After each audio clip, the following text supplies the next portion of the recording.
پھر ہم بہت ساری جگہوں پہ ٹامک ٹونیاں کھاتے ہیں. جس نے ماننا ہے اس نے اشارے سے بھی مان جانا ہے، اور جس نے نہیں ماننا اس نے کہنا مجھے 24 سال ہو گئے فلانی جگہ جمعہ پڑھتے پر میں ماننے کو تیار نہیں ہوا. نہیں نہ ماننا تو مجھے 20 سال ہو گئے فلانی جگہ جاتے آتے، بس نہیں ماننا تو پھر مزاج نہیں ہوتا. جس نے ماننا ہے. حضرت فضیل بن عیاض رحمۃ اللہ علیہ ڈاکو تھے، اور نرے ڈاکو نہیں تھے، ڈاکوؤں کے سردار تھے. تو ارشاد فرماتے ہیں کہ میرا طریقہ یہ تھا کہ میں ایک پورے قافلے کی صورت میں حملہ کرتا تھا تو لوگ ڈرا کرتے تھے اگر کہ فضیل بن عیاض کے ڈاکوؤں نے حملہ کیا تو پھر نہیں بچتے. ایک دن گزر رہا تھا تو ایک قاری صاحب آیت پڑھ رہے تھے، لا تقنطوا من رحمت اللہ، اللہ کی رحمت سے کبھی نا امید نہ ہونا. ان اللہ یغفر الذنوب جمیعا، بے شک وہ سارے ہی گناہ معاف کر دے گا. آپ فرماتے ہیں میرے دل میں بات اثر کر گئی. ماننا ہے نا. جس نے نہیں ماننا اس نے 6666 آیتوں کا ترجمہ پڑھ کے بھی توجہ نہیں کرنی. آپ ارادہ کریں نا، آپ اپنے دل کی زمین کو زرخیز بنائیں. فرماتے ہیں میں فوراً وہ آیت سنی تو میں رویا، اور میں وہ حافظ صاحب کے پاس چلا گیا، ان سے اجازت لی، ان کے کمرے میں داخل ہوا. میں نے کہا آپ نے ابھی آیت پڑھی ہے کہ اللہ سارے گناہ معاف کر دے گا؟ تو جس بندے نے کئی سال ڈاکے ڈالے ہوں، بیٹیاں روتی رہتی ہوں پر وہ مال لے کے آ گیا ہو، مائیں واسطے دیتی رہتی ہوں پر وہ لوٹ کے نکل آیا ہو، اب جی اگر وہ بندہ بھی سچے دل سے توبہ کرے تو اللہ معاف کر دیتا ہے. تو آفا جی کہنے لگے میں کون ہوتا ہوں تمہیں کوئی تفسیر بتانے والا، میں نے تو قرآن کی آیت پڑھی ہے. میرا رب کہتا ہے لا تقنطوا من رحمت اللہ، تم نے مایوس نہیں ہونا، تم آ جانا، معافی مانگ لینا. ان اللہ یغفر الذنوب جمیعا، اللہ سارے گناہ معاف فرما دے گا. اللہ سارے گناہ، تو یہ تو اللہ فرما رہا ہے. فضیل بن عیاض کہتے ہیں میں نے کہا ختم ہو گئی بات، توبہ بھائی. واپس آیا تو وہ میرے ساتھ جو تھے نا ان سے میں نے کہا سردار نیا تلاش کر لو بھائی. اب ارادے بدل گئے، پروگرام کچھ اور ہو گیا. اب تو لوگ ہمیں تانے دیں گے، اب تو لوگ باتیں کریں گے کہ اوتھے کی لین جانا ہے. فضیل بن عیاض کہنے لگے بس بھائی توبہ کرنی، اب تم کوئی اور سردار تلاش کر لو. اور اوپر سے نہیں کہا، توبہ کی تقریریں نہیں کی، دوسروں کو میسج نہیں بھیجے، اور لیکچر نہیں جھاڑے، رو کے کہا، درد سے کہا، دل سے کہا. تو وہ جو باقی کے تھے نا ان پر سردار کی بات کا اثر ہوا. کہنے لگے سردار ہم نے سردار نیا نہیں ڈھونڈنا، اگر چوریاں مل کے کی ہیں تو اب تو اس طرح تو نہ کر، توبہ بھی مل کے ہی کریں گے، اب اللہ بھی مل کے ہی کریں گے. اب بس تو اگر ادھر جائے گا تو ہم بھی تو جائیں گے نا. اللہ اکبر. فضیل بن عیاض کہتے ہیں ظاہر ہے مال لوٹا کرتے تھے. میں نے مسئلہ پوچھا علماء سے تو انہوں نے بتایا کہ یہ تو حقوق العباد کا مسئلہ ہے، جو لوٹا ہے وہ تو واپس کرنا ہی پڑے گا. اب میں نے وہ پیسے جمع کیے، اب سارے تو میرے پاس تھے نہیں، جتنے میں دے سکتا تھا دیے، جو کھا چکا تھا وہ رہ گئے. ایک یہودی کے پیسے رہ گئے، اس کے گھر چلا گیا. میں نے جا کے اسے کہا میاں میں نے کر لیا توبہ، اور میں وہ فضیل بن عیاض ڈاکو ہوں جس کے تیرے گھر سے اتنا مال لوٹا تھا، میرے پاس پیسے کوئی نہیں، وہ پیسے لگ گئے، اب تو اس طرح کر مجھے معاف کر دے. وہ کہنے لگا نا جناب. یہ بھی کبھی کبھی ہوتا ہے، لوگ نا شرافت کو بزدلی سمجھ لیتے ہیں. فضیل بن عیاض سے کہنے لگا میں تو پیسے لوں گا، ایسے تو نہیں معاف کرتا. آپ فرمانے لگے پیسے تو کوئی نہیں. یہ سچی توبہ ہے. وہ کہنے لگا پھر اس طرح کرو میری اونٹوں کو چارہ ڈالو، پیسے پورے ہوئے تو چلے جانا. کل ڈاکو تھے، ابھی وہ تلوار چلانی آتی ہے، نیزہ چلانا آتا ہے، ڈٹنا آتا ہے، اعصاب مضبوط ہیں، مسئلہ کوئی نہیں، لیکن توبہ سچی کی ہے نا. یہ سچی توبہ والے لوگوں کا طریقہ ہے. اس سے کہہ سکتے تھے کہ جا آج تو لب دینی لے لے، تجھے کہا معاف کر دے، تو تیار ہی نہیں ماننے کو. حضرت فضیل بن عیاض کہنے لگے اگر اونٹوں کو چارہ ڈالنے سے تو معافی دیتا ہے نا تو میں تیرے اونٹوں کو چارہ ڈالنے کو بھی تیار. کیوں کہ راضی اللہ کو کرنا ہے، اپنے ضمیر سے بوجھ اتارنا ہے، بندوں کے سامنے سرخرو نہیں ہونا، اللہ کے حضور ہونا ہے. توبہ کا مطلب ہے رب کی بارگاہ میں سرخرو ہونا، بندوں کے سامنے نہیں. حضرت فضیل بن عیاض سے کہنے لگے ڈالیں گے تیرے اونٹوں کو چارہ، کیوں نہیں ڈالنا. 2-4 دن چارہ ڈالا تو وہ یہودی ایک دن کہنے لگا کہ یہ نا ٹھیکریوں سے بڑی ہوئی تھیلی ہے، یہ تو ذرا اٹھا کے لا. حضرت فضیل بن عیاض نے اٹھا کے اسے دی، جب اس نے کھولی تو اشرفیوں کی بھری ہوئی تھی۔ تو آپ فرمانے لگے تو کہہ رہا تھا ٹھیکریاں اٹھا کے لا، کہنے لگا میں تورات بڑی پڑھتا ہوں، عالم ہوں، میں نے تورات میں پڑھا تھا کہ مسلمان جب سچی توبہ کر لیں گے نا تو رب ٹھیکریوں کو بھی سونا بنا دیا کرے گا، پھر یہ مٹی کے ڈھیلے اشرفیاں بنا کریں گے۔ تو میں نا تیری توبہ چیک کر رہا تھا، یہ اس میں نے روڑے بھرے ہوئے تھے، لیکن تو اٹھا کے لایا تو تیری توبہ بھی سچی ہے اور تمہارا دین بھی سچا ہے۔ تو اب اس طرح کا معافی اس شرط پہ دوں گا کہ مجھے کلمہ پڑھا تاکہ میں بھی مسلمان ہو جاؤں۔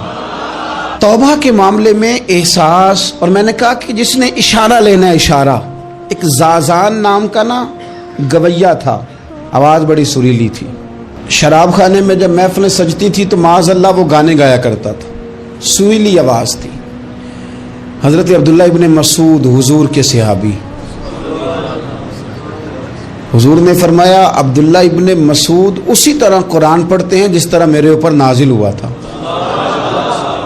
حضرت عبداللہ ابن مسعود نا چھوٹا قد اور پتلی پتلی ٹانگیں تھی حضرت عبداللہ ابن مسعود کی۔ ایک دن درخت پہ چڑھے ہوئے تھے تو کچھ لوگوں نے نا، بچے کرتے ہیں نا مذاق، معاذ اللہ کچھ نے کہا کتنی پتلی ٹانگیں۔ اللہ کے محبوب علیہ السلام نے فرمایا قیامت کے دن عبداللہ ابن مسعود کی ٹانگوں کا وزن احد پہاڑ سے بھی زیادہ ہوگا۔ زبردست صحابی ہے، اور حضور نے فرمایا میں نے جس کو گورنر بنایا، کسی جگہ امیر بنایا، مشورہ کر کے بنایا، اگر میں کسی کو بغیر مشورے کے امیر بناتا تو عبداللہ ابن مسعود کو بناتا۔ حضرت عبداللہ ابن مسعود گزر رہے تھے تو وہ جو زازان نام کا گویا تھا وہ گانے گا رہا تھا۔ ہماری جو تقریریں ہیں نا جی، میری طرح کے لوگ، وہ چونکہ جمعہ پڑھانا ہے، 45 منٹ پاس کرنے ہیں، تو نہ وہ ذوق سے تیاری، نہ وہ درد، قوم کی اصلاح۔ ایک میرے اسا فرمایا کرتے تھے تمہارا بچہ بگڑ جائے تو کتنے پاپڑ بیلتے ہو صحیح ہو جائے؟ یکدم خدا نہ خواستہ خاکم بدہن، کروڑ دفعہ اللہ معاف کرے، کسی باپ کو رات کو خبر مل جائے کہ تیرا بیٹا نشہ کرتا ہے، سوئے گا رات کو؟ روئے گا کہ نہیں مصلی بچھا کے؟ لیکن یہ صرف اپنے بیٹے کے بارے میں ہے، کاش قوم کے ہر بیٹے کے بارے میں ہمارا یہی ذہن بن جائے کہ یار یہ کیوں بگڑ گیا ہے، اور اس درد سے جب ہم اصلاح کریں گے، تقریر کریں گے، پھر آپ محسوس کریں گے کہ اللہ اس میں اثر بھی پیدا کرے اور اس میں تاثیر آتی۔ حضرت عبداللہ ابن مسعود گزرے تو اب درد تھا نا دل کے اندر، اور اگر کسی نے توبہ کرنی ہے تو ایک جملے سے بھی کر لینی۔ آپ گزرے، سریلی آواز کانوں میں آئی، کھڑے ہو کے کہنے لگے کون ہے؟ کہ جناب زازان نام کا گویا ہے، مصطفیٰ کریم کے شانوں والے غلام کی زبان سے لفظ نکلے، کتنی سونی آواز ہے، کاش یہ قرآن پاک کی تلاوت کرتا۔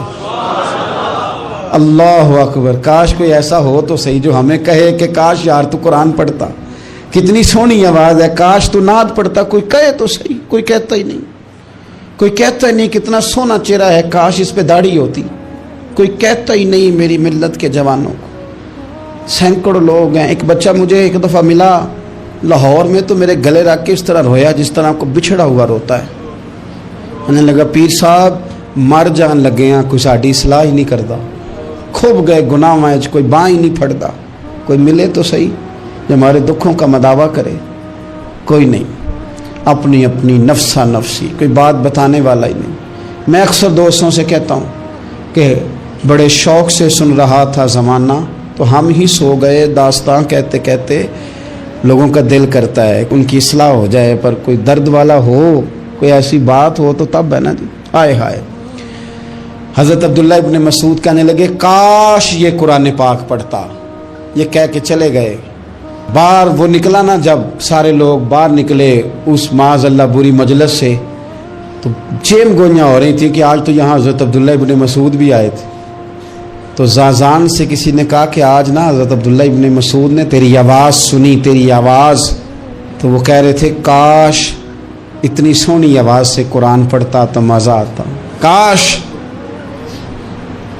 وہ کہنے لگا نبی پاک کے صحابی نے میرا نام لیا ہے، گویا ہو کے میرا ذکر کیا ہے، حضرت عبداللہ ابن مسعود نے میرا نام لے کے کہا کہ کاش میں قرآن پڑھتا، اور میرے لیے کہا مصطفیٰ کے صحابی نے،